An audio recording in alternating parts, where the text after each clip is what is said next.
গোপাল একদিন পেটে যন্ত্রণায় ভীষণ কষ্ট পাচ্ছিল।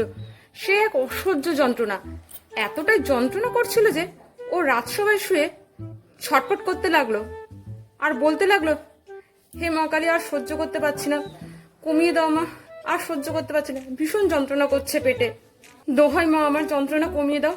যদি আমার যন্ত্রণা কমে যায় আমি 7 দিনের মধ্যে তোমার কাছে জোড়া পাঠা বলি দেব।